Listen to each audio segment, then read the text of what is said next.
appreciate that you found time to come. We know that you will have to leave exactly at 7 minutes to 6 because you have to sit in your car at 6. I will make sure that this happens.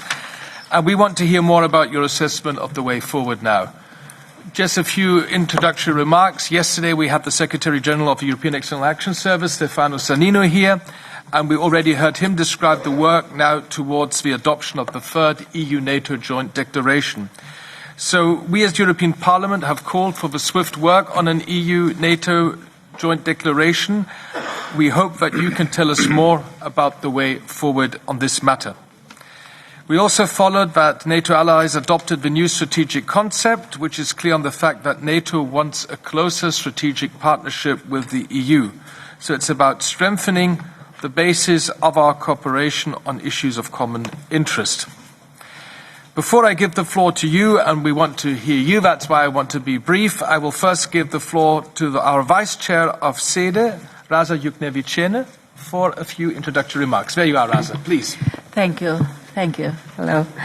Thank you, David. I appreciate this very timely and important exchange. On behalf of the Subcommittee on Security and Defense, a warm welcome to you, Mr. Stoltenberg. Welcome. We are grateful that you regularly engage with this Parliament. First of all, let me congratulate you and NATO as a whole for a successful summit where historic decisions were taken.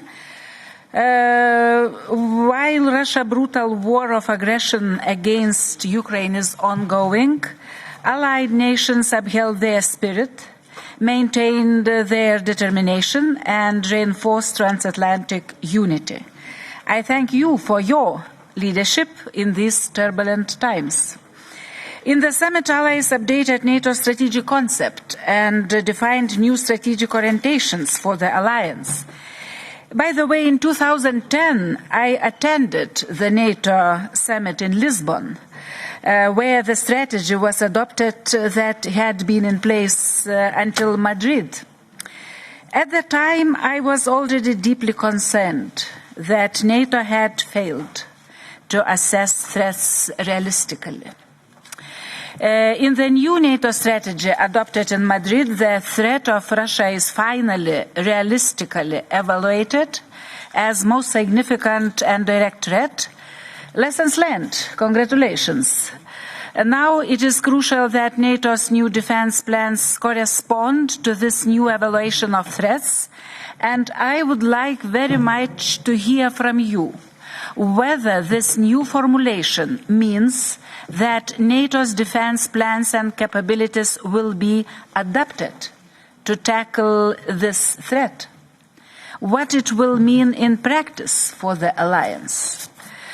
Summit reinforced the open door policy and invited Sweden and Finland to join NATO, as well as strengthen cooperation with like-minded partners in the Asia-Pacific region. But here I would like to stress, to underline that also we are witnessing the birth on the battlefield of a new, strong future NATO army, the Ukrainian army. And strategic compass for Europe today is fighting Ukraine. I am particularly delighted to see also as Lithuanian MP the strong message sent to Putin's Russia and the decision to reestablish a credible deterrence posture on the eastern flank, but there is still much to be done. Airspace is not sufficiently protected. So, David already mentioned the EU-NATO strategic partnership. I will not go further into the details, just encouraging also NATO to consider all these priorities in NATO-EU cooperation, a joint declaration. In this respect, I am wondering about when this document is planned to be signed between EU and NATO principle, and of course on military equipment to Ukraine. It's also very important to hear from you. So, Mr. Secretary General, thank you again for joining us, and looking forward to further deepening EU-NATO enlargement is very, very important, especially in these days. Thank you. And now I give the floor to the Chair of the Delegation for Relations with the NATO Parliamentary Assembly, Mr. Van Dinken de Lare. Thank you, Chair, and welcome, Secretary General. On behalf also of the Parliament's Delegation for Relations with the NATO Parliamentary Assembly, I wish to commend you and the Allies for a very successful summit in Madrid. We once again, I think, demonstrated real transatlantic unity and determination. More NATO, more cooperation is the response to acts of war, acts of confrontation and division. Allow me to focus my remarks on 3 questions for you on EU-NATO cooperation, because we share today similar strategic orientations with our compass and your strategic concept. And the priorities now need to be put into action. I think about strengthening military and security cooperation both in the East and the South. I think about supporting the countries of the Western Balkans against malicious foreign interference by third countries. I think about our coordinated approach towards China, coordinated approach also in the Indo-Pacific, and indeed our common action on the international stage to protect democracy. And I would hope that you could take on board these recommendations, priorities for the upcoming joint declaration. Now, in the list of priorities, the last point I brought up, the care for our democracies, is, I think, one thing I wish to highlight. Because in a joint letter addressed by NATO PA President Connolly and myself to the Presidents of the Commission and the Council and to you, we urged to place the shared democratic values of NATO and the EU at the heart of the upcoming joint declaration. We should draw our strength from our commitment to shared democratic values and institutions, and as pointed out in the joint letter I just mentioned to you, the NATO Parliamentary Assembly has recommended the NATO to establish a Centre for Democratic Resilience. It's an initiative which is also supported by a number of NATO members, and I'm interested, first of all, to hear your views on this proposal, and also as to the role the EU could play with regard to this initiative. A second question on the new joint declaration would be to hear your views on the impact of both the strategic concept and the compass on the well-known set of common proposals with 74 projects to operationalize and advance our cooperation. Will we revise this list? Will we update it? Will we complete it? What is the way forward for these 74 projects? And a final question is, again, on the concept and the compass. How can we optimize our synergies between those distinct but very similar strategic orientations? How can we coordinate in the best possible way our actions to make sure both the concept and the compass get realized? As always, thank you for exchanging with us, and I look forward to your replies. Thank you, Raza and Tom, for your introductory remarks. Colleagues, I would propose that I now give the floor to the Secretary-General for his introductory remarks, and then we will have at least 1 or 2 rounds of Q&A sessions. Of course, all the coordinators and others will get the floor. But I would now first like to give Secretary-General Stoltenberg the floor. Thank you so much, and many thanks for the warm words as an introduction, and thank you for once again inviting me to address this audience.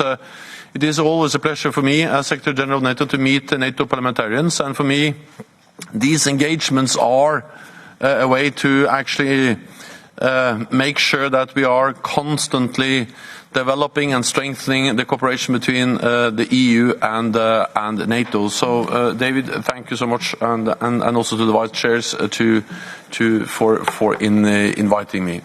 I understand that there are many questions, so I will be very brief. But let me just say that for me it is particularly relevant to be here so shortly after the NATO summit. We had a summit in Madrid just a few days ago, and at that summit we reiterated the strong support in NATO to cooperation between the European Union and NATO. Both President von der Leyen and President Charles Michel participated in the meeting, and we all understand that EU and NATO, we are 2 different organizations, but we share many of the same challenges, we share the same neighborhood, and we work more and more closely together. We also seen that in light of the war, the crisis in Ukraine, the economic sanctions imposed by the European Union, all the support to Ukraine provided by the European Union works very well hand in hand with the efforts of NATO allies, also to impose sanctions, but also to provide significant military and economic support to Ukraine, and it really demonstrates the unity of the European Union and NATO. And it was also actually raised the issue of a new joint declaration. I have the privilege of signing a joint declaration on NATO-EU cooperation with 2 times actually with President Donald Tusk and President Jean-Claude Juncker, and now von der Leyen and Michel and I have agreed that we should look into the third declaration. I'm not able to tell you exactly when we will be able to have a third declaration, but it is something which is now supported by both the 2 EU presidents and me, so we will start to work on that as soon as possible. I think it's useful to have a declaration to outline the main priorities and also to ensure that the 74 projects we have already identified, that we are following up and implementing those. Then briefly on the summit, it was a historic and transformative summit. We made many important decisions, but again, taking into account that we need time for the discussions and your comments and questions afterwards, I would just mention 4 of the main decisions and all are relevant also for Europe and the European Union. First, we agreed to step up support for Ukraine. As you know, NATO allies provide unprecedented level of military support to Ukraine. Actually, NATO allies and NATO have been there since 2014, trained, equipped, and supported the Ukrainian armed forces. But of course, since the invasion in February, allies have stepped up significantly, and we also agreed a comprehensive assistance package, also on how to help Ukraine to move from Soviet-era equipment to more modern NATO standard equipment, and also how to provide more support also for the longer term, building defense and security institutions in Ukraine. The message was that we will provide support for as long as it takes.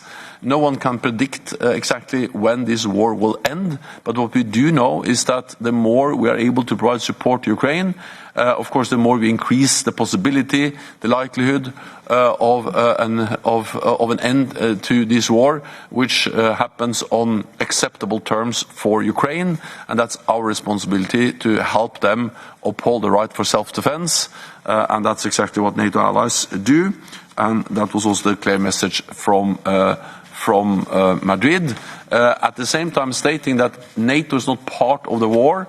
We support Ukraine, a highly valued ally, but NATO would not be directly involved in the fighting on the ground in Ukraine. Second, we agreed the biggest overhaul, fundamental shift in our deterrence and defense since the Cold War.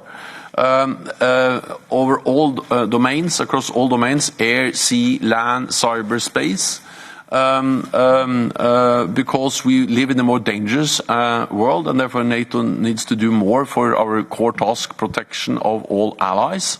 When it comes to the land domain, which has been perhaps the area where there has been most focus, what we do is based on, I would say, 3 main elements. One is more forward defense, meaning more troops, especially in the eastern part of the alliance. We have already increased our presence after the Russian invasion of Ukraine. We have doubled the number of battle groups from 4 to 8. So now we have battle groups not only in the Baltic countries and Poland, but also in Romania, Slovakia, Hungary, Bulgaria. And we have actually doubled the size of the battle groups with more troops in each of the battle groups. We have then agreed to further increase more troops to conduct forward defense, forward presence, and also stated that we can scale this up to brigade level size, which is significantly more than the battalions that formed the original battle groups in the eastern part of the alliance. Then we will, and this is building, of course, on what we have already done. As you know, now we have 42,000 troops, mainly in the eastern part of the alliance, under direct NATO command, as a direct response to the Russian invasion of Ukraine. Then this will be supported by more high readiness forces. And in the new defense plans and the work which is now going on and agreed by the heads of state and government, this is something we have to implement in the following year. The plan is to have around, or actually above, 300,000 troops on high readiness across the alliance. These troops most of them will be in their home countries. But they will be, many of them will have pre-assigned territories they should defend. They will train, exercise there on a regular basis. And Germany has already announced that they will have a brigade in Germany, but that will rotate in and out of Lithuania. So they will know the terrain, know how to work with the home defense forces, and be prepared to deploy there in times of crisis. So these are not permanently deployed, but they are pre-assigned, earmarked forces, high readiness that can be deployed to different parts of the alliance, especially the eastern part of the alliance, on short notice. So the second element is high readiness forces. The third element is much more pre-positioned equipment. It's actually quite easy to move people, personnel. What takes time is to move heavy equipment, ammunition, fuel. So the idea is to have partly more forces in place, partly more high readiness forces regularly exercising, and then pre-positioned equipment in place. And by having that, we can reinforce quickly if needed, and that's the main elements of the defense concept for agreed at the Madrid summit. Then the third decision I will mention for you is, of course, the decision to invite Finland and Sweden to join. That's an historic decision. And it was important that all 30 allies agreed to invite Finland and Sweden. And now what remains, and we have signed the accession protocol, so now we need the ratification in 30 parliaments.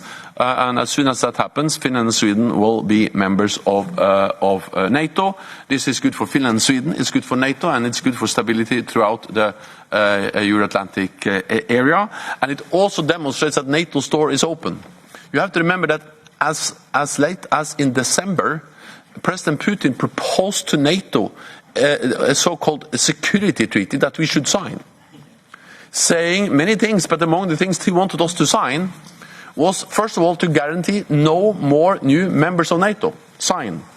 Second, that we should remove all troops and infrastructure from members of NATO that have joined after 1997. Meaning that all the members in the eastern part of the alliance should not have NATO troops, no NATO infrastructure, introducing second-class NATO membership. Of course, we didn't accept this. He invaded Ukraine because he wanted less NATO on his borders. What President Putin is getting is more NATO. He's getting exactly the opposite. More NATO military presence in the eastern part of the alliance and 2 new NATO members. And NATO's door remains open, demonstrated by Finland and Sweden. The fourth decision we made was the new strategic concept. You can read it. It's a beautiful document. And you have your strategic compass, and of course they are again different documents, but they reflect the same reality, and that's a good thing. Reflecting, of course, that we very much share also the same members. The important thing with this strategic concept is that we agree as an alliance on the strategic direction of this alliance in a more dangerous, more competitive, and more unpredictable world. And I was present in Lisbon when we agreed the previous current concept that actually expired at the Madrid summit a few days ago. At that summit, at that time, President Medvedev was present from Russia, attended the NATO meeting, and in the concept we agreed that Russia was a strategic partner. That's not the case in the current strategic concept. There we actually address clearly that Russia poses the most direct threat to our security. And we also mentioned China in the previous strategic concept. China was not mentioned with a single word. Now we address the challenges that China poses to our interests, to our values, to our security, and also that China and Russia are working more and more closely together. We address cyber, climate change, technology, and many other issues. Then I would like to say that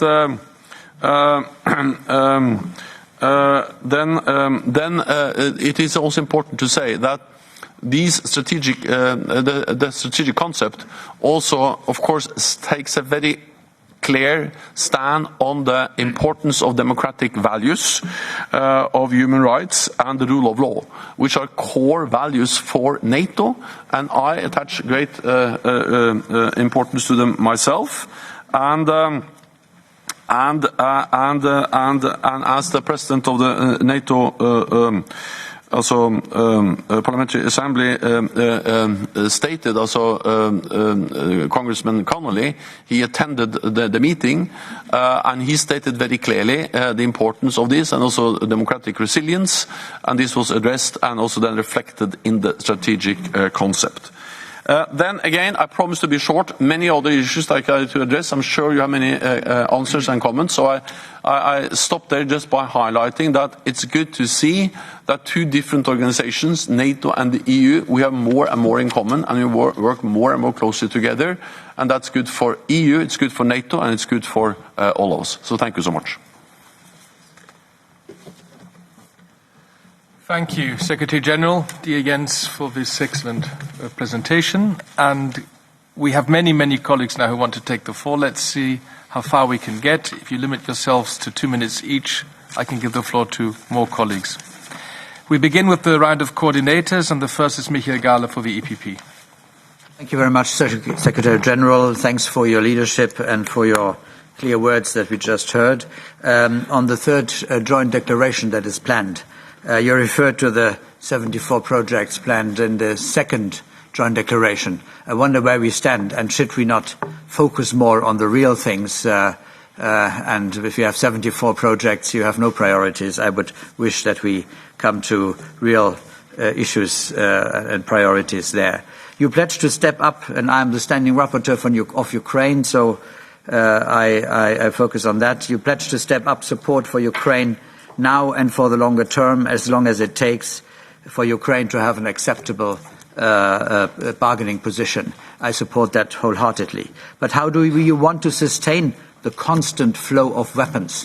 I'm from Germany. I'm upset about the reluctance of our government to deliver the real heavy weapons. It's nothing about not Fuchse, not Marder, not Leopard. Nothing is delivered. I think if the largest European NATO country refuses to deliver what needs to be delivered, although it is available to be delivered, I think that is passive support for this utterly fascist Russian regime.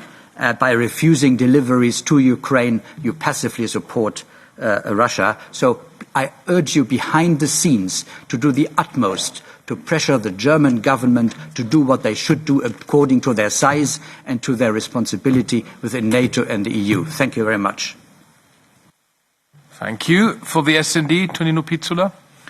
Thank you, Chair. Mr. Secretary General, thank you for your time and remarks. Yes, the recent NATO summit, first one since Russian brutal invasion of Ukraine, sent us a message that allied we are much stronger than soon we will have additional EU states in the NATO. Indeed, stronger EU-NATO cooperation contributes to effective global governance and multilateralism. The current situation is offering us an opportunity to work together in new ways, and I believe our citizens welcome such an effort. I would say that NATO has definitely regained its sometimes disputed value. With warmongering Lavrov talking about the new Iron Curtain, it's of utmost importance to invest in capabilities to protect our citizens and ensure security. Therefore, I would like to ask you 3 questions. Questions on security challenges in Western Balkan region. How do you see EU-NATO cooperation in that region? The NATO strategic concept definitely upgraded current approach and addressed more bluntly our challenges, strategic competitors and potential adversaries. How do you see the role of China and Russia in the Western Balkans? Furthermore, along with the strategic concept, the Madrid Summit Declaration decided on new measures to step up tailored political and practical support to Bosnia and Herzegovina. Can you be more specific on this? And finally, in B&H, we have general elections coming up in autumn, and security situation and tensions are worrying. Is NATO monitoring the situation closely? Thank you for your answers. Thank you, Tonino. For the Renew Group, I understand Petros Ostrevichus. Or Very fine. well, we're doing one speaker per group now, and then we'll do another round. But please, I don't want to interfere in Renew.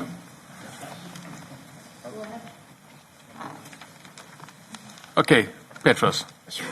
Thank you, Chair. And Secretary General, most welcome to our committee, and thank you for your presentation. And indeed, clear and very committing words, and your activities, we just saw it happening in Madrid. I appreciate and I welcome two new members of NATO, as Finland and Sweden, to come.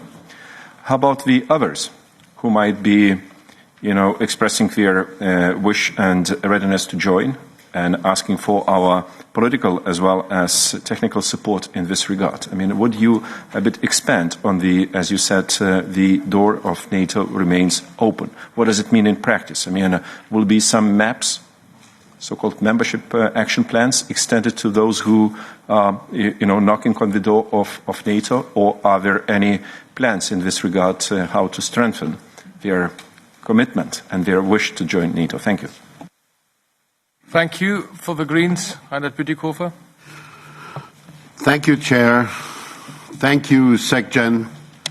I have three remarks. First, I agree completely with what Mr. Gahler said, that we should provide all the arms necessary to help defending Ukraine.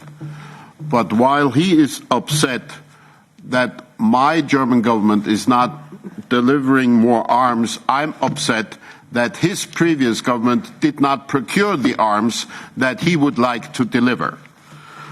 My second remark is on China. I commend the language that you have included in the strategic document, but I would like to ask about implementation, and I give you an example. Presently, we have a discussion in Germany about the exportation of diesel engines, powerful diesel engines, to the PLA Navy. This has been known for the last 5 years at least, and nothing is being done about it. Are you going to organize common efforts to have stringent export controls in the transatlantic theater? And lastly, my third question, how many names, SecGen, are on the Turkish list of extradition requests from Sweden and Finland? Thank you. For the ID group, Ms. Bonfrisco. Thank you, Chair. Welcome, Secretary General Stoltenberg. February 24 is Europe 9/11.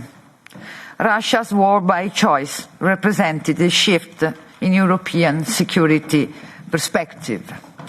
Since then, every country in Europe has recalculated its own assessment of its own security. Sweden and Finland will guarantee additional security and stability, giving a positive impact on alliance military defense posture. Having said that, my question is, how can we assure that European defense spending will reinforce the transatlantic community? And what is the EU role in crisis management? The war in Ukraine has shown the need for unity. How can this be assured in the future if cooperation between the two organizations is hampered by respective internal vetoes? Thank you. Thank you. For the ECR, Anna Fotyga.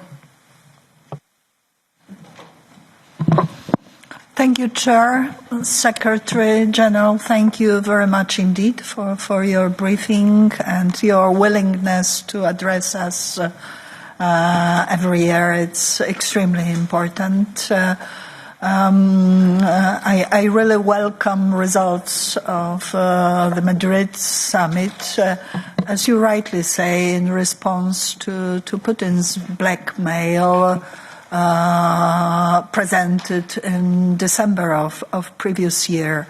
Yet we know that ultimate response to this blackmail depends on Ukraine's ability to deter, to actually win this war of aggression, and our unity and will to assist Ukraine, possibly jointly, and that is, in my opinion, the main task in cooperation, future cooperation between NATO and EU, to find ways and areas to effectively assist Ukraine.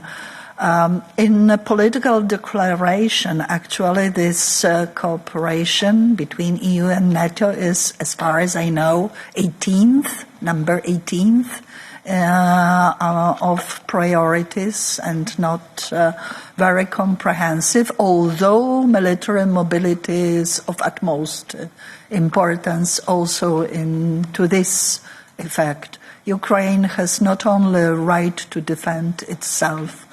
The result of this war is to affect many nations, not only in neighborhood, but in Western Balkans, for example, and also in other places. Thank you. Thank you, Anna. For the left, Mick Wallace. Thank you very much, David, and thank you, Mr. Stoltenberg.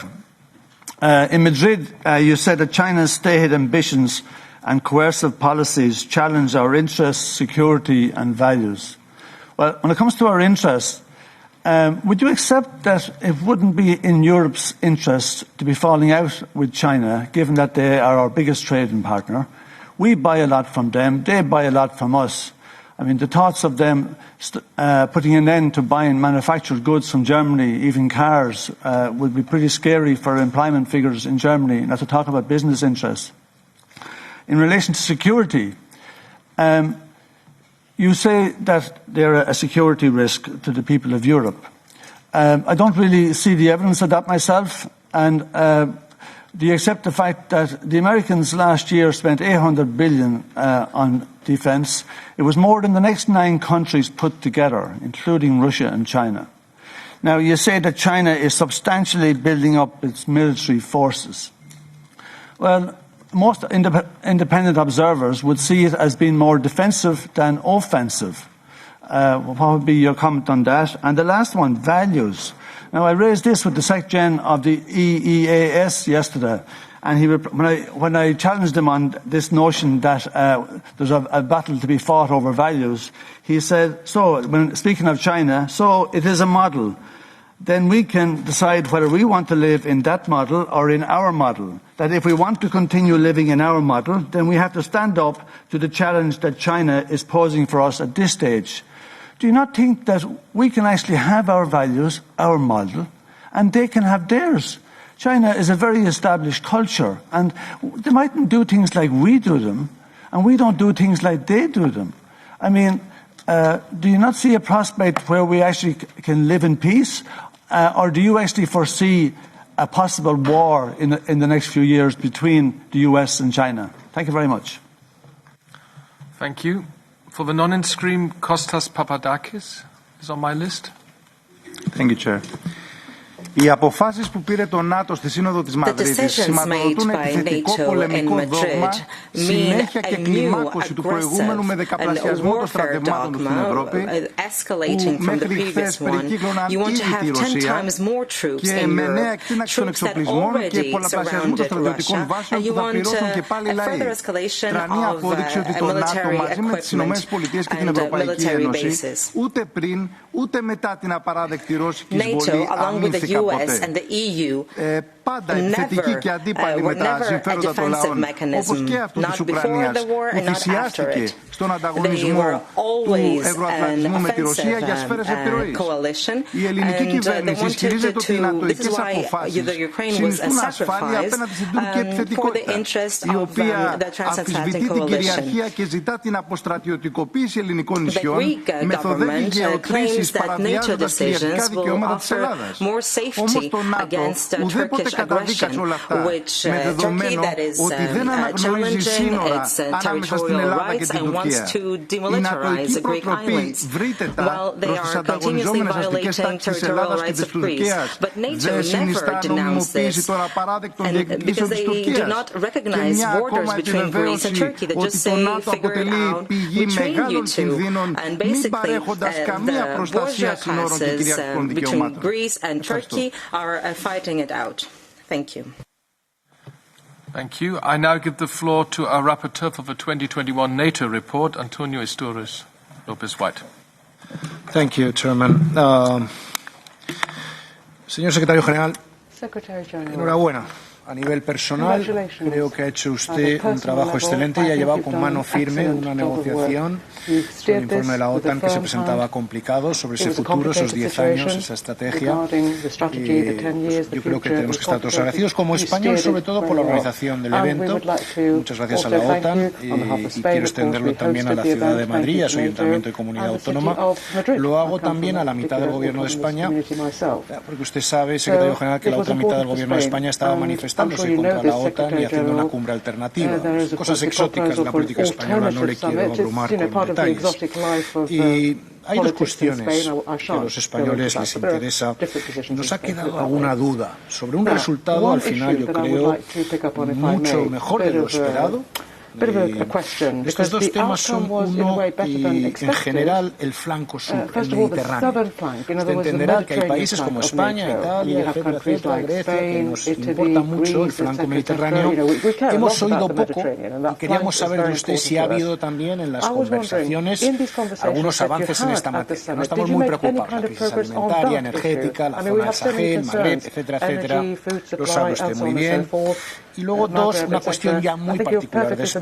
Se nos informa que el presidente del Gobierno y el Gobierno tuvieron conversaciones sobre la cuestión de las ciudades autónomas de Ceuta y Melilla, que son muy queridas para nuestro país, son parte de nuestro territorio, y siempre ha habido un poco de confusión si están introducidas, ¿no?, en el artículo 5, en caso de un ataque armado contra un miembro de la Alianza, estén incluidas como es parte integral del territorio de España. Usted sabe que tenemos esta cuestión en España que nos es muy querida.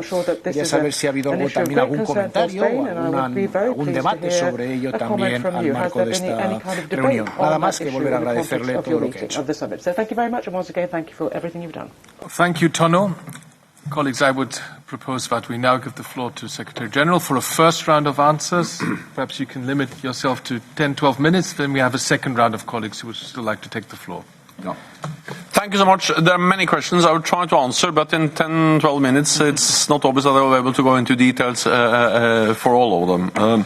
But first, Mr. Galler asked me about the EU, NATO, and maybe we should focus more on concrete issues. Also, first of all, the 74 are concrete, the 74 project, but that's big and small. I agree with that. But I think that if you just look at what we do together, we actually do more together now, NATO and the EU, than we have ever done before. We see how, for instance, how we work together when it comes to cyber. We share real-time information on cyber attacks. We work together in Kosovo, where we have NATO military presence, thousands of NATO troops, supporting the efforts of the EU mediator, the EU-facilitated dialogue Pristina-Belgrade. The Ukraine crisis has demonstrated how we work together. I went actually the first time ever NATO Secretary General had traveled together with the EU President was Ursula von der Leyen. President von der Leyen and me traveling to Lithuania and Latvia. That was last fall when we had the crisis building up, and we sent a very clear message of solidarity, standing together with NATO EU members in the Baltic region.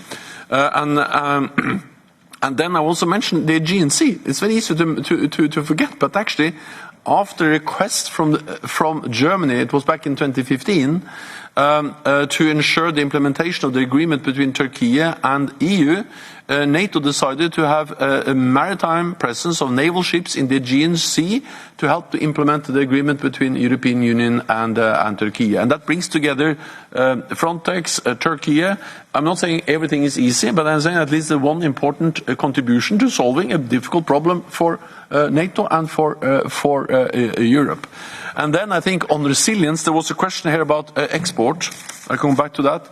But I think it's obvious now that I have been, for my political life, a strong supporter of free trade. And I still believe in trade as a way to promote prosperity, economic growth. It's good for us to trade. That's a good thing. But at the same time, we have to be not naive. And free trade does not always promote freedom. So that's obvious when you now see the dependence, for instance, on a specific commodity, Russian gas.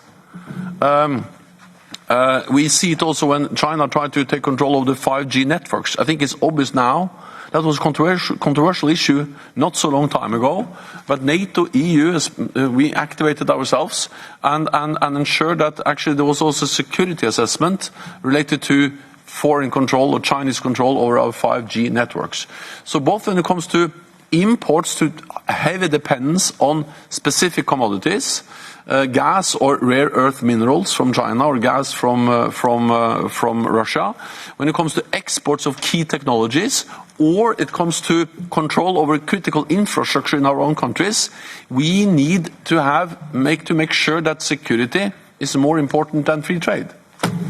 And this is about resilience. This is about trade policies for EU, of course, and EU has some unique competence there. But it also matters for all those allies that are not member of the EU.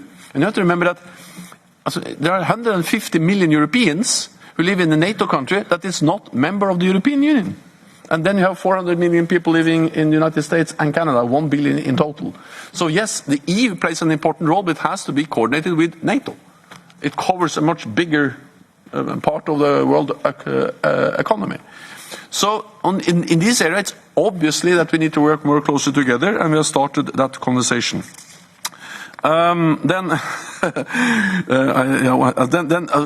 Many asked about the importance of flow of weapons. I will not go into the specific national debates, but just rest assured, NATO is pushing strongly for more support, the constant flow of support, and more heavy weapons, advanced weapons. And you also see how now, especially United States, but also United Kingdom and some other allies, have provided very modern military equipment, the HIMARS and other long-range precision artillery, which now is making a difference on the battlefield. Yes, we will follow up on that. Then. Pisula, you asked me about the Western Balkans. Yes, of course, we are working together with the European Union and Western Balkans. It is extremely important. NATO has a history there. We helped to end 2 brutal ethnic wars, Bosnia and Herzegovina and Kosovo.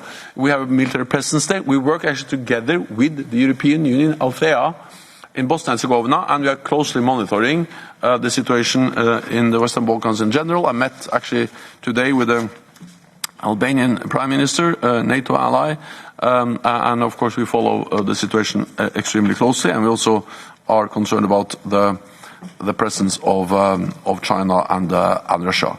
Then Petras, you asked me about the other countries. Well, the reality is that there are now 3 other countries which are inspiring for NATO membership. That's Ukraine, Georgia, and Bosnia and Herzegovina. Bosnia and Herzegovina, I mean, there are serious challenges in Bosnia and Herzegovina. We try to help them to strengthen their also democratic institutions, but you know the problems in Bosnia and Herzegovina as well as I do. On Georgia and Ukraine, 2 different countries, the main focus now is on Ukraine to provide support to help Ukraine prevail as an independent sovereign nation. And that's the main focus. The focus is not on membership now, but of course everything we do to help and support and also modernize Ukrainian defense and security institutions will also move them closer to membership at some stage. Georgia, again, main focus is reforms to help them move towards NATO membership. But as you also know, any decisions on membership requires unanimity. All allies need to agree, and we don't have agreement within NATO to now take the next step and to have membership action plan. Focus on reforms, and then hopefully one day we can also go one step further. Butikofer, China, I think I mentioned that. Yeah, export of diesel, yeah, you actually mentioned those, and I feel I answered that question. Trade has to be part of the security assessment. Trade is not separate from security. Trade is part of the security considerations we have to make in a more competitive world, also related to China. Then you asked me about the issue of extradition of people from Finland and Sweden. The agreement between Finland and Sweden, the joint memorandum, is public. You can read it. And what they have agreed is what stated there. Nothing more, nothing less. And I'm not able to quote it directly now, but the main message there is that they are going to work more closely together in fighting terrorism. And you have to remember that PKK is a terrorist organization according to the European Union. It's regarded as a terrorist organization by Finland, Sweden, and the European Union, all EU members. And to exchange intelligence, to work together, to also address requests for extradition, that's fair enough. It's important. But of course, any extradition or any expulsion of individuals will be, and that's directly is also addressed in the agreement, will be done in accordance with the European Convention on Extradition, and of course based on Swedish and Finnish law and the legal system. So yes, they will work more closely on working and to fight terrorism, but decisions will be made based on the rule of law and the European Convention on Extradition, stated in the agreement. Ms. Bonfrisco, European defense spending. I think. For me, it's a paradox, because I've been a politician. I think I told you before, for many years, and it's always nicer to ask for more money for health, for education, for infrastructure than for defense. But since I arrived in NATO in 2014, my main message is spend more on defense. And the reality, we have to be honest, if you spend more on defense, there is less for something else. That's the brutal reality. But the brutal reality is that we live in a more dangerous world. So actually, I'm very glad that over the last year, since 2014, NATO allies have spent more on defense. So we have more high readiness forces. We can deploy more to the eastern part of the alliance. And that is needed because we are faced with more challenges. And we have a good story to tell, because all allies have increased defense spending and really added a lot. Then Anna Fotyga, well, you have very clear messages on Russia, and I also very much agree on your concerns about Russia. Russia has proven that President Putin is a leader that is willing to use military force to reach his political aims. I have worked for dialogue with Russia for many years, because I actually believe that we should try to strive for a better relationship. But especially after the second invasion of Ukraine, also in February this year, I think that the way we try to approach Russia, we cannot continue, because Russia has totally walked away from any kind of meaningful dialogue with them as long as they behave in the way they now behave. Then Mike Wallace, China. Well, and then China is defensive. Well, why do they then invest so heavily in new long-range nuclear weapons? And more? And why do they actually deploy all these new submarines? And why do they behave the way they behave, for instance, in the South China Sea? And then, well, of course, I respect that China is a different country than Europe or Norway or the other countries in this room. But for me, some human rights values are universal. The freedom of speech is not something we just have in the western part of the world. It's something we believe that every human being has the right to do. So when they crack down on free press, arrest journalists, writers, those who disagree, that's fundamentally violating values we all believe in. Also, I respect people being communists, people being against what I'm in favor of, whatever they are, but that's their right to disagree. That right doesn't exist in China because you're arrested. And that's, I think, values which are important for all, regardless of whether we are left or right in the political landscape in this, also in the European Union or in NATO. Then Papadakis, well, NATO is an offensive organization. No, NATO's main task, main responsibility is to preserve peace, prevent conflict. And deterrence and defense is something we invest in to prevent conflict. We have done so successfully for more than 70 years, and we are going to continue to do so to prevent an attack on our countries. Then Lopez Isturiz White. First of all, thank you so much to Madrid, to Spain for hosting an excellent summit. It was really an historic summit in a beautiful place. We went to the Prado Museum, we went to the Royal Castle, and we made also important political decisions. We also addressed the southern flank. We agreed a package for capacity building with Mauritania. We will also work with Tunisia, and of course NATO has to have a 360-degree approach, including also the south. Then I think I have covered most of them. At least I've spent my time, so that's everything for so far. Thank you. Colleagues, we have 25 minutes left. If you try and keep it to 1.5 minutes each, then we might give all the colleagues the floor who want to speak. For the EPP, the first one is our colleague David Lega. Thank you, Chair, and thank you, Mr. Stoltenberg, for being here today and being so clear in your remarks, both regarding Russia and China and other countries.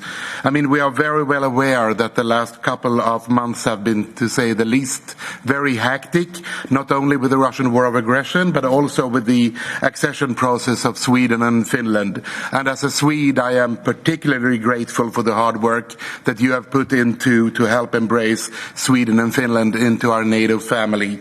So with that said, I ask you a few questions on that. First, what do you think is the estimated timeline for Finland and Sweden to become full members? And what further obstacles do you foresee, if any? And the other one, could you elaborate a little bit on Sweden's future role within NATO? How can Sweden contribute the best? And finally, one question also on Iran, your thoughts on the latest news that Iran is planning to sell armored drones to Russia and also help to actually use them. How does that affect the stability on that region? Thank you. Thank you, David. Next is Sven Mikser, 1.5 minutes. Thank you, Secretary General. One observation, one question. First, I very much welcome the focus on deterrence and defense. Deterrence especially, I think, is tricky because the concept presumes that you are dealing with a rational actor who makes a cost-benefit analysis before any adventure. And the Ukraine has shown us that if Russian leaders make such an analysis at all, they are definitely ready to take much more pain for the quest of restoring an empire than we previously thought possible. So we must look at deterrence in a new light. But my question has to do with the weapons donations. You said that, and rightly so, that we need to keep donating as long as it takes. But I've seen that especially in European capitals, there is now more talk about the need to, after this first round of rather generous donations, the need to replenish our own depleted stocks.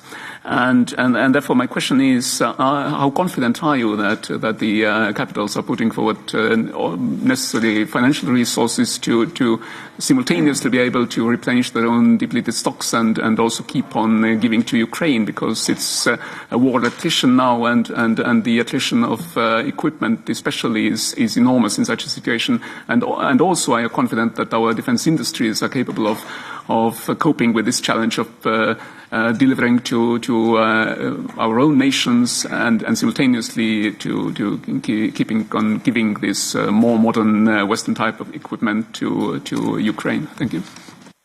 Thank you. Mr. Baltha Diaz. Thank you, Chair. Muchísimas gracias. Y, Secretario General, le quiero felicitar precisamente por el éxito de la Cumbre de Madrid, que todos disfrutamos precisamente como receptores, como quienes pudimos vivirlo de primera mano. En términos generales, ha sido un verdadero éxito y solamente falta que el nuevo concepto estratégico esté a la altura de las amenazas presentes y futuras que nos acecharán durante los próximos años. La apertura del proceso de adhesión de Suecia y Finlandia es una grandísima noticia. Tiene dos vertientes, una que aumentamos el número, obviamente, de aliados, pero también aumentamos el número de kilómetros que defender en frontera con Rusia. Y permítame, voy a ir muy sintéticamente a tres preguntas que para mí son fundamentales. Dentro de lo que es el ámbito del concepto estratégico y la definición en el ámbito geográfico.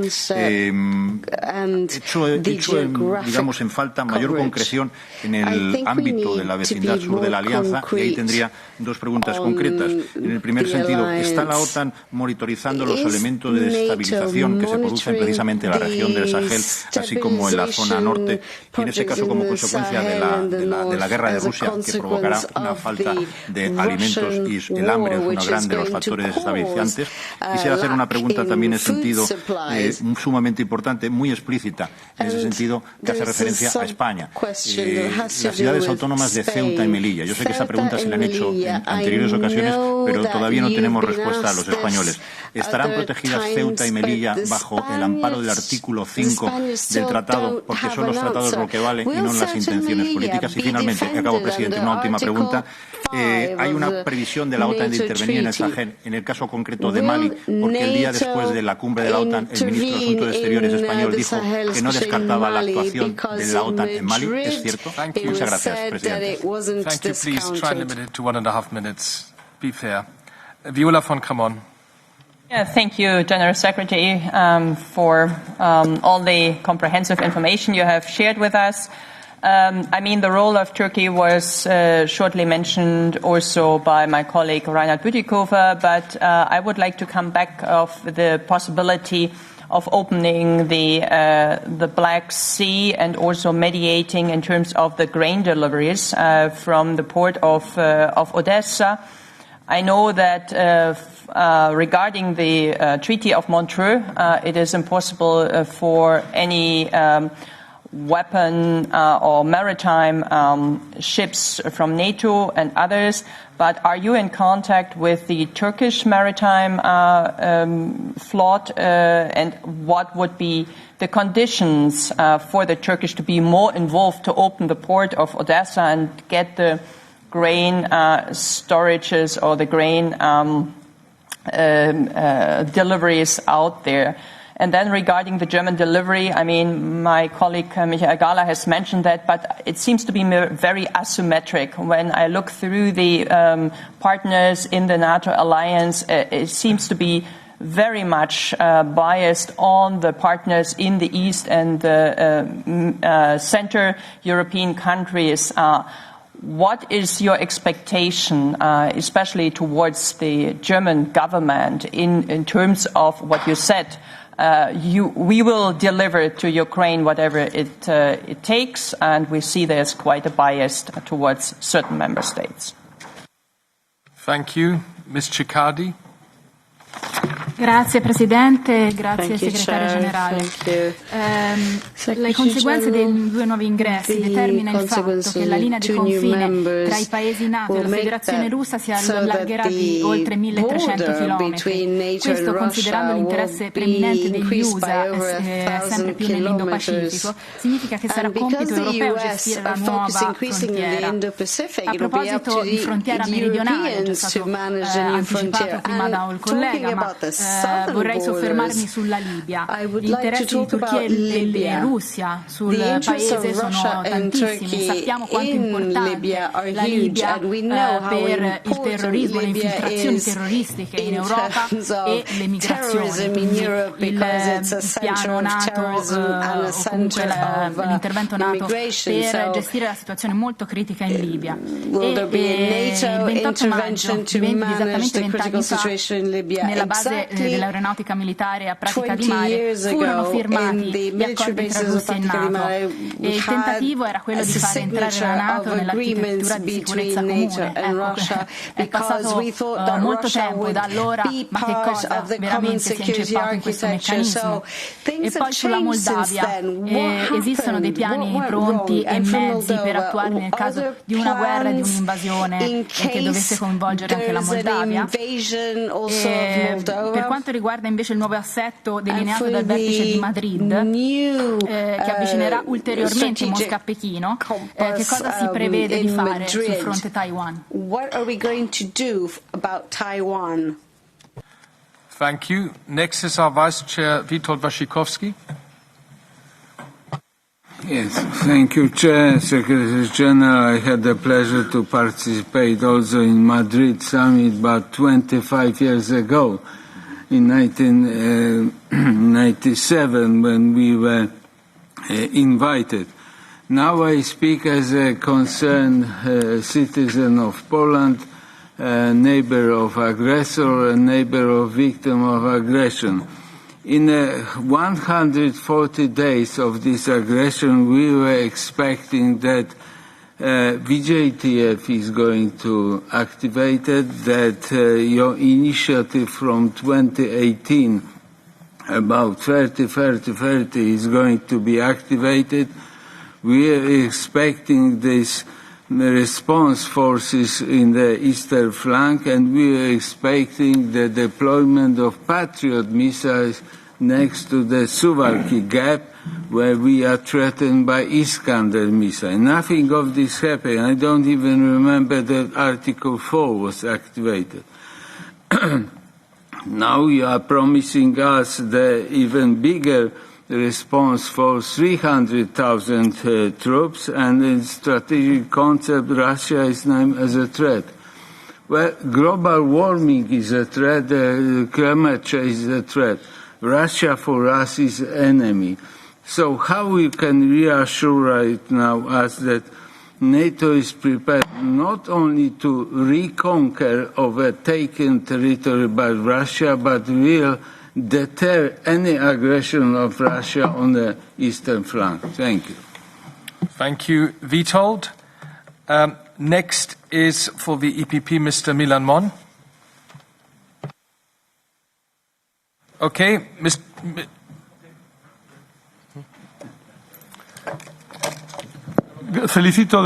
Yo también quiero felicitar al secretario general de la OTAN por la excelente organización de la cumbre en Madrid.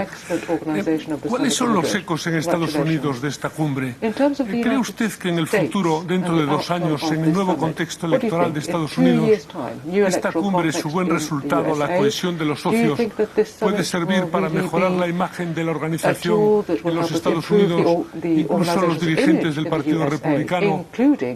En el electorado republicano, me preocupan las elecciones del año 24 a la vista de lo que sucedió con la escasa valoración por el presidente Trump de la organización hace unos años. Gracias. Thank you very much, Chair, and thanks to the Secretary General Stoltenberg. Always happy and glad to see Nordic fellow colleagues in such important position, especially in this time of serious situation globally.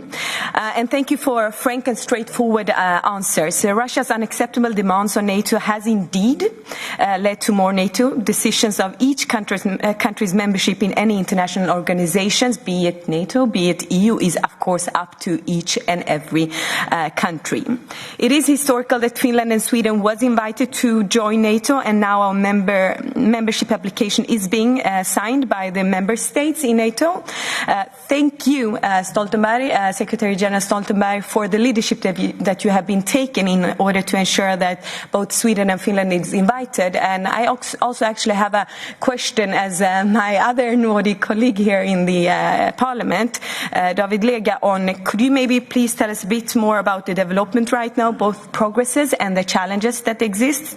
And then finally also I would like to conclude with posing a question on if you could share with us how you, but also NATO as an organization, work on ensuring that no current NATO member state is violating international law and do not attack important NATO and EU allies that are fighting extremism and terrorism in different parts of the world. Thank you. Thank you. Mr. Kubilius. Thanks, Chair. And Secretary General, really, congratulations with really very important decisions on the summit.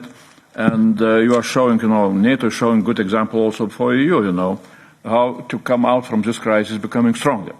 This is geopolitical crisis, and we need to learn lessons, and we need to change ourselves. So your decisions were very good. NATO really is a defensive organization, but it's becoming stronger with, Sweden and Finland joining NATO, even when Finland has a long border with Russia. In your personal opinion, Mr. General Secretary, when Ukraine will join NATO after the war, will NATO become stronger? Thank you. Mr. Heineloma. Thank you, Mr. Chair, and may I also thank Secretary General for your leadership in these demanding times. The decisions in Madrid were really important ones for the security of the whole Europe.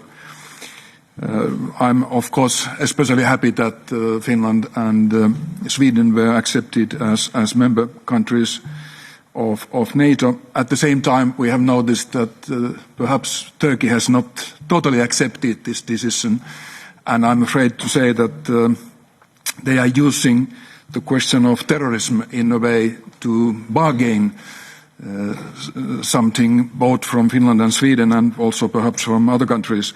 However, Finland and Sweden are totally against terrorism as all the European Union nations. But at the same time, we must respect the basic rights of our citizens, and we cannot deport those people who are lawful citizens of our countries, and this must be understood. If Turkey is ready to bargain here for a long time, it can mean that the ratification process will be longer. And my question to you is is this something which you have taught, that if it will take time, is NATO ready to do something to make sure that the security is strengthened in the Northern Europe before Sweden and Finland will become member states of NATO? Thank you. Herman Tertsch. Muchas gracias, presidente. Yo también quiero felicitarle al señor Stoltenberg por la cumbre y por la rápida incorporación que estamos llevando a cabo el proceso de incorporación de Suecia y de Finlandia, que es sin duda una valiosísima aportación. Simplemente quería recordarle que pese a todas las afirmaciones seguimos teniendo una inquietud en España con la cuestión siempre reiterada de la protección de Ceuta y Melilla, dos ciudades amenazadas, dos ciudades españolas amenazadas, en un frente muy complicado también que tenemos nosotros en el sur.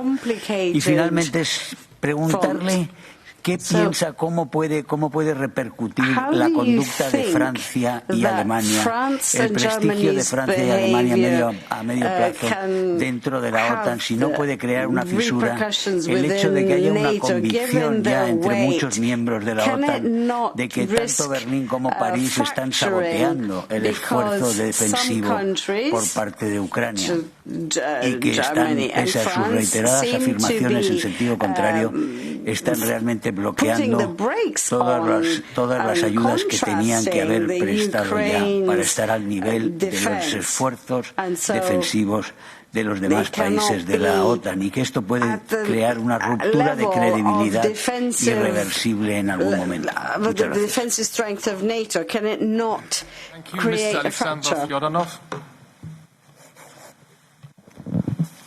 Благодаря, господин председател. Уважаеми господин Столтенберг.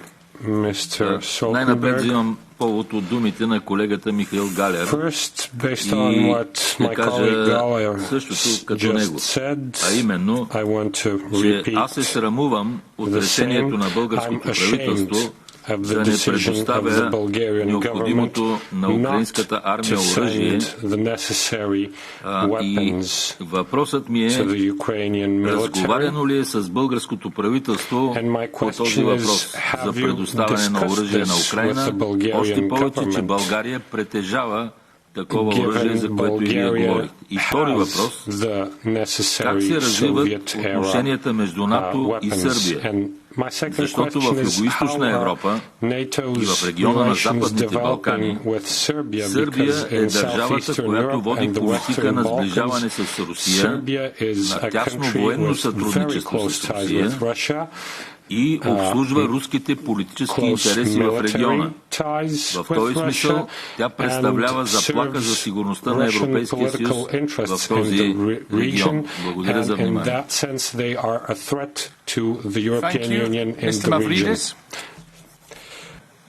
Thank you, Mr. Chairman. Right here, Mr. Stoltenberg, right here.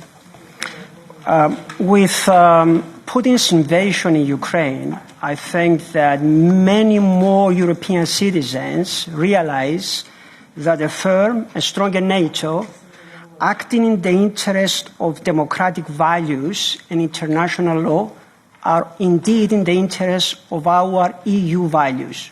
With that in mind, I'd like to ask you a few questions. Perhaps I will give you a key from the very beginning. The answer to this might be the same. As a Secretary General of NATO, are you aware of any member of NATO who is more of autocratic than democratic? Are you aware of any member of NATO that his head state is acting in romance sometimes, or quite a few times, with Putin? Are you aware of any member of NATO who is not adopting the sanctions against Russia? Are you aware of any member of NATO who is acting against international law, acting against our values and threatening other members of NATO? And a key, the answer to all these questions might be the same. Thank you. Thank you. Fabio Castaldo.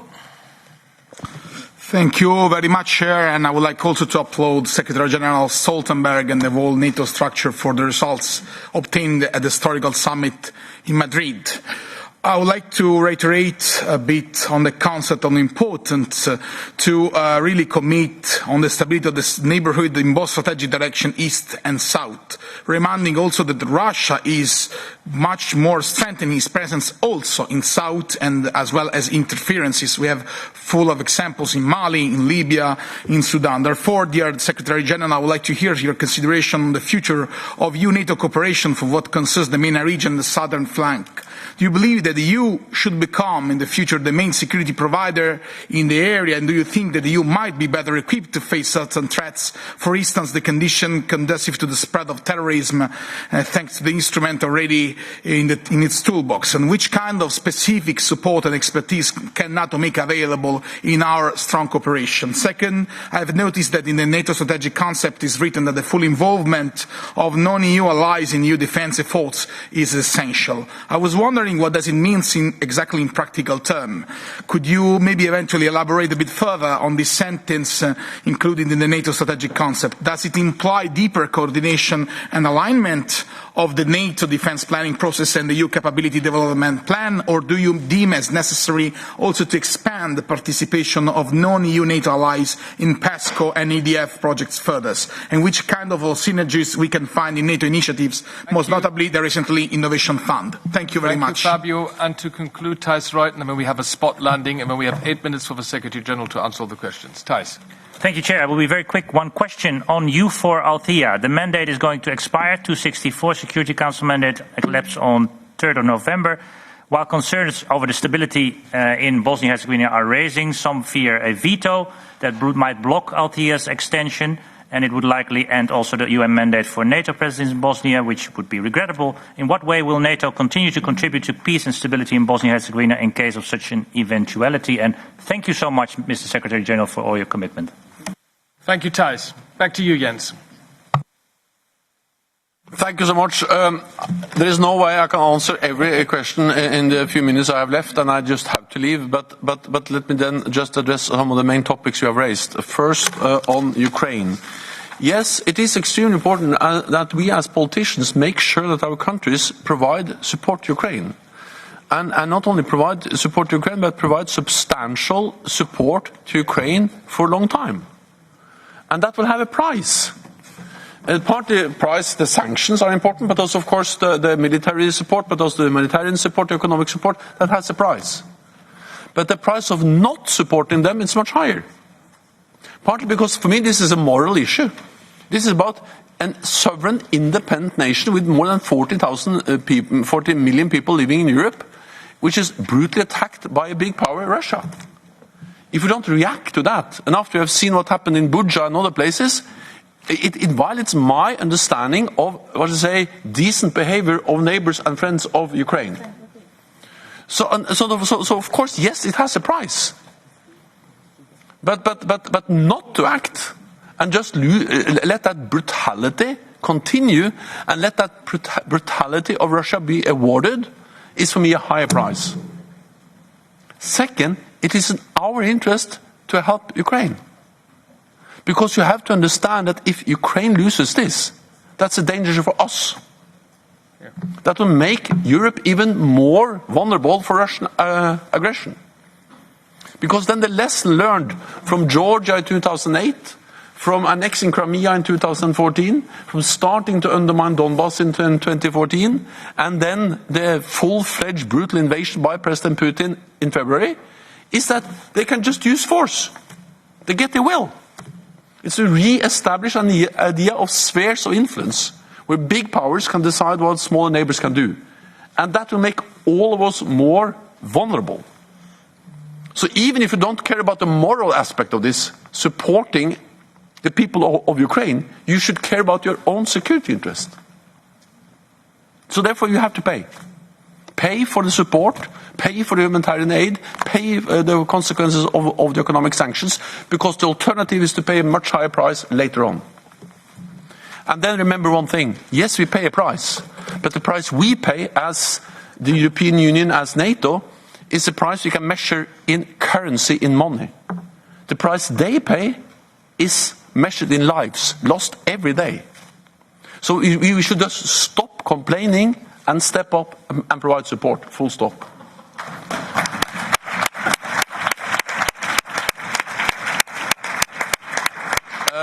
And I think it's also, to be honest, it's impossible to convey this message, because it is a possibility that this will last. It's not over necessarily by the summer. Wars are hard to predict. They may take time. Then we need also to address work with the defense industries, as Sven Mixer addressed, that we need to be able to provide the equipment, produce more, so we can help them. Then on Finland and Sweden, many questions, and that was partly also related to the timelines.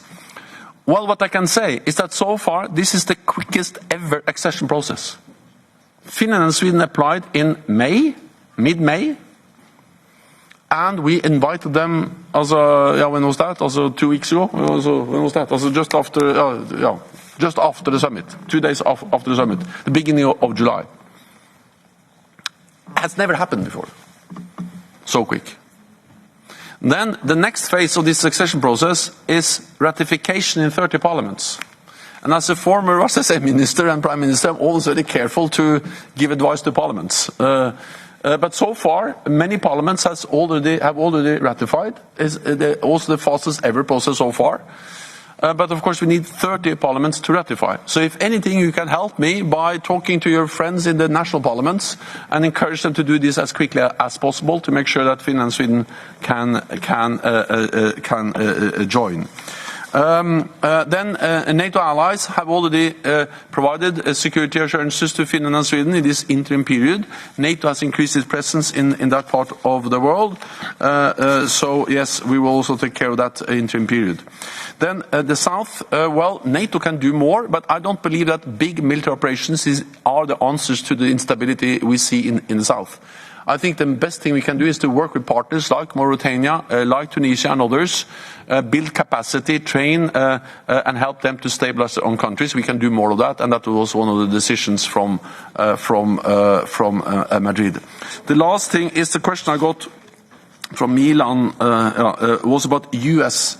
and if they elect a new U.S. president. Well, I would say that NATO's history is about the fact that we are different nations with different political parties in charge from both sides of the Atlantic, sometimes also disagreeing fundamentally on many issues, but always being able to agree around the core task to protect and defend each other. As long as we stand together, North America and Europe, we are safe. Because then we are 50% of the world's military might and 50% of the world's economic might. So we just need to stand together. And yes, of course, they can. I don't know who will be the next president in the United States, but what I do know is that when President Trump was president, we had some, as I say, challenging discussions, but the United States did not reduce their presence in Europe. They stayed. And that's partly because there's a very strong bipartisan support to NATO in the United States, both Republicans and Democrats. They disagree on many things, on climate change, Iran, and abortion, and many other things. But on NATO, they agree. So the very strong bipartisan support makes me certain that the United States is actually committed to European security, because it's in their interest and in European interest that we stand together. And if anything, the war in Ukraine just highlights the importance of not doing anything that divides Europe and North America. I believe in Europe and North America together in strategic solidarity. As long as we stand together, we are safe. That's my main message. Thank you.